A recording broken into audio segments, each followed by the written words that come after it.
Yeah.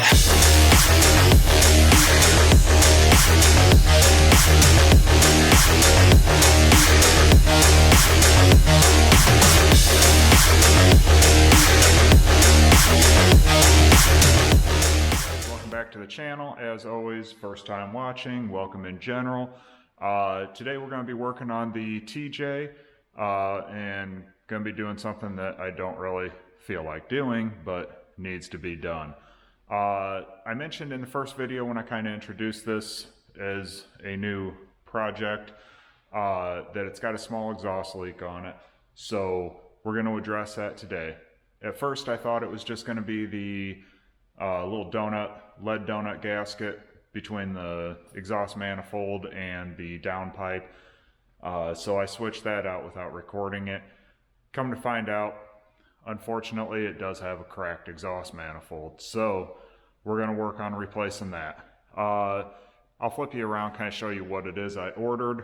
And then for the most part, we're going to time lapse this one because there are plenty of videos on YouTube for replacing the exhaust manifolds. So I don't need to go into too great a depth on that.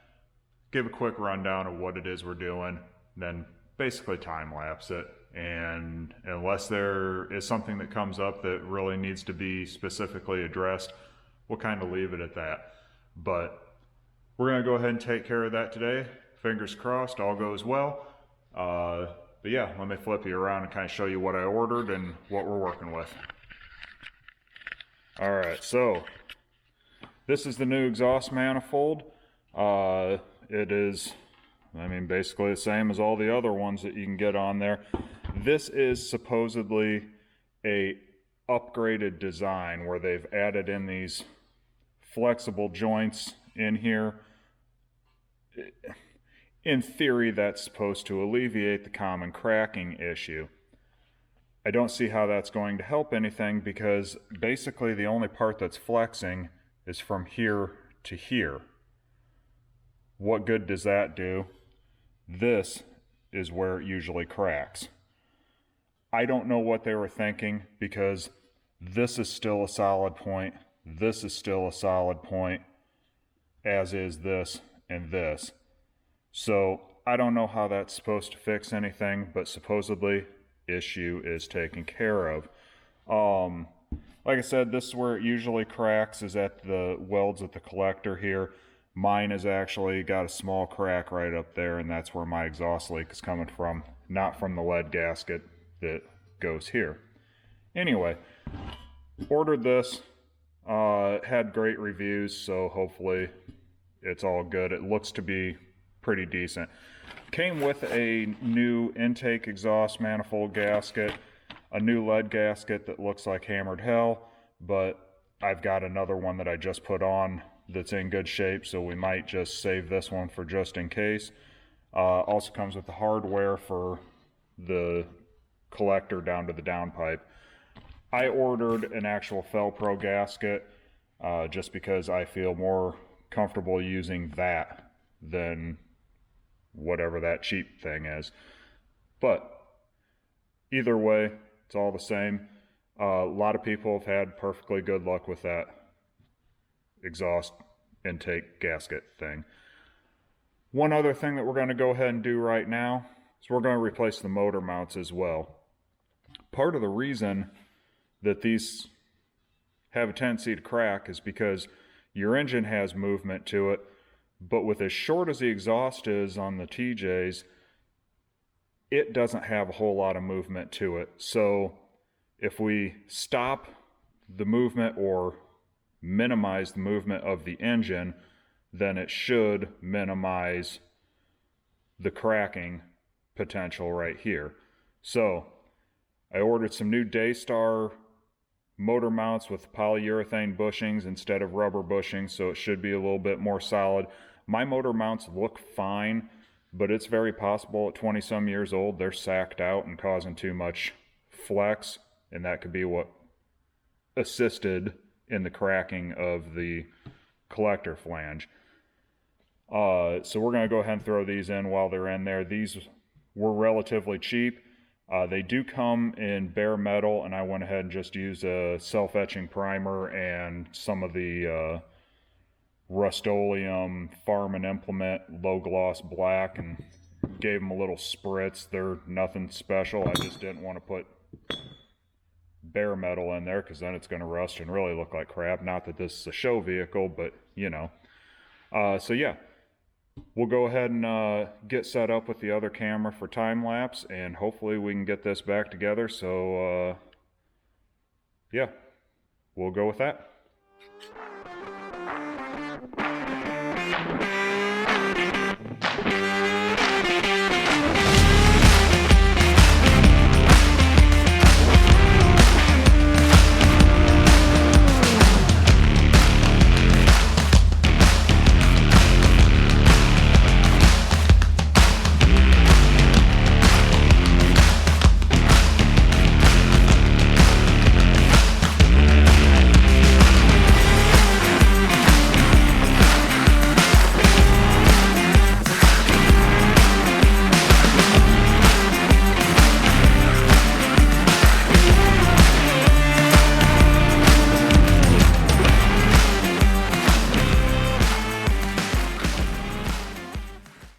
Alright guys, there you have it. A mere 30 minutes maybe later, and that includes me rounding up tools. We've got it all tore apart.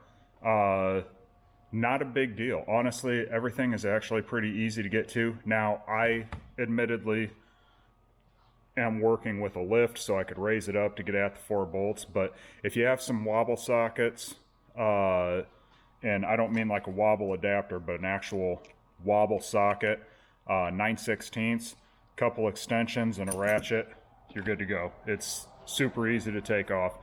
One issue I did have is I did break the PCV tube coming across. It's a hard plastic tube, but not a big deal. We'll go ahead and throw a piece of hose in between them for now, and I'll keep my eye out in a salvage yard, or maybe Jeep can still order them, whatever.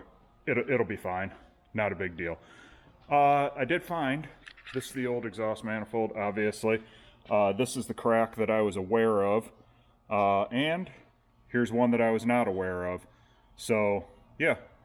Good thing I didn't bother wasting my time trying to get the MIG welder in there and just tack that, because it would have been all for nothing.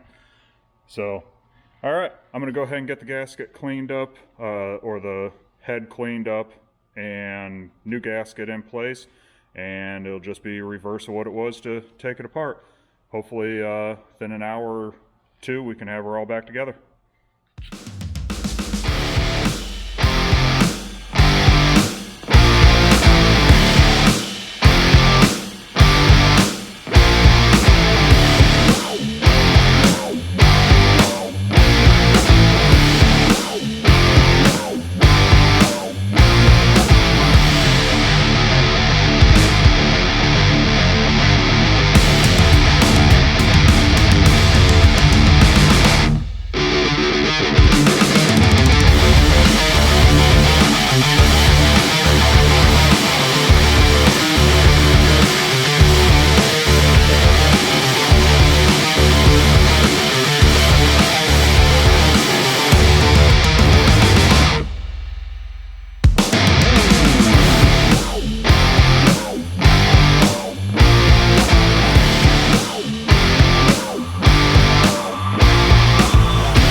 So I don't know what all the time-lapse camera caught, but I did get the motor mounts switched out.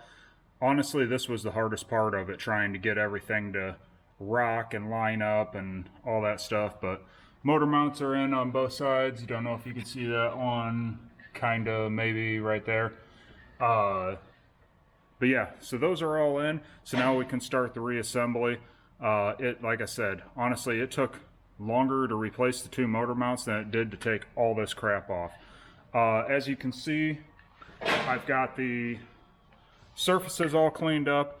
I don't have a special scraper or anything like that. If you watch Mortsky Repair, you'll see he always pushes his super scrapers, and I'm sure they're awesome, but razor blade worked on this, and then I took my angle grinder with one of the little Brillo pad discs and kind of went over the whole thing.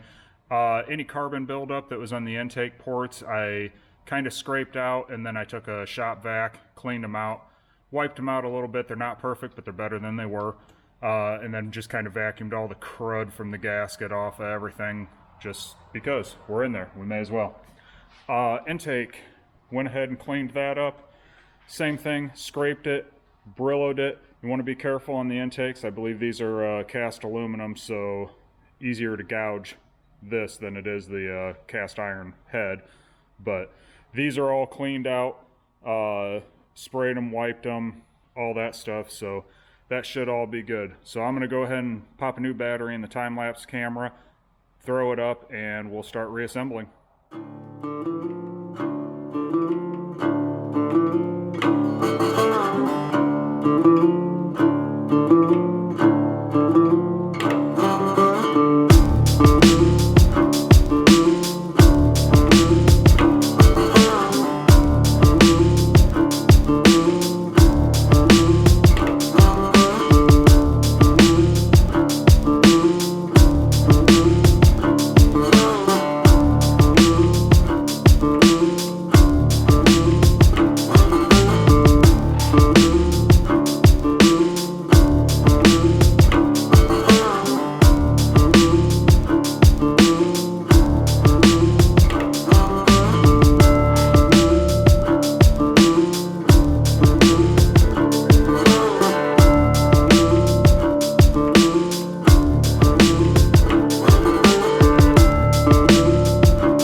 Alright, so here's the moment of truth. We're going to start it up and see if it works. Hopefully the time-lapse caught everything okay.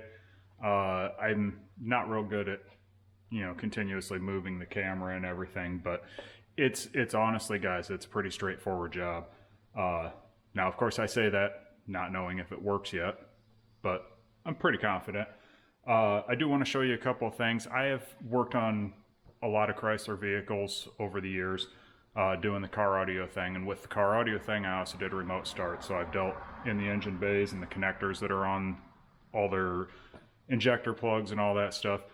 When they start getting this old, they start getting brittle, so be very careful when you take them apart. I did have a couple that broke on me, just the retaining clips, so I kind of rigged up some zip ties to hold them on. I'll order some replacement pigtails at some point and get them repaired properly, but kind of expected it to happen, but had my fingers crossed that it wouldn't, but not a big deal. The PCV valve hose that broke, you might have seen I took a piece of heat shrink and put it over it, shrinked it down on it after I taped it up, so that should hold for now until I can get a replacement one for that. But other than that, everything seemed to go pretty well. Like I said, the motor mounts were the biggest pain, but we're gonna hop in and roll the key over a couple of times, get some fuel pressure back up to the rail, and start her up and see how it goes. Make sure it doesn't sound like a tractor anymore. So here we go. All right, so we're gonna roll the key to the on position a couple of times.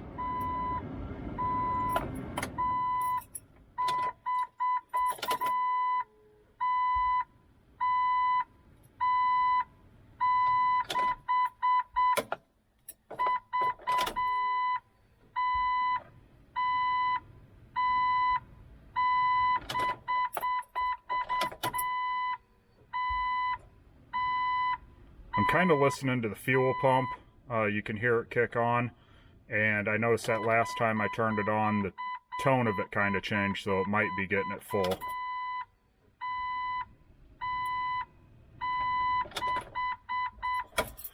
Alright, now before we start it, let's go up front, take a look and make sure we don't have any obvious signs of fuel leaking or anything.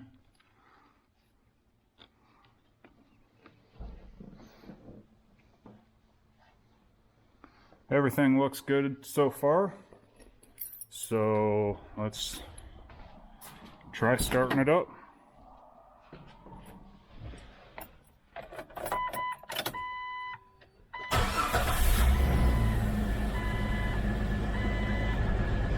Oh, that is so much quieter.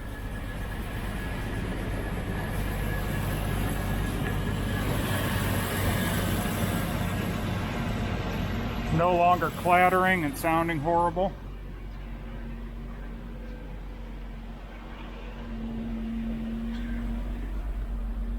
No check engine lights or anything goofy.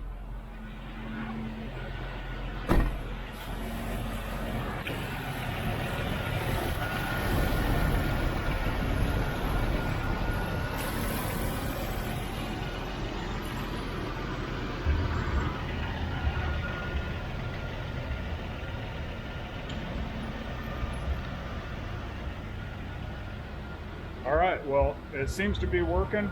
I'm gonna let it run through a heat cycle and then we'll come back, close the video out. Guys, that's gonna wrap up this video.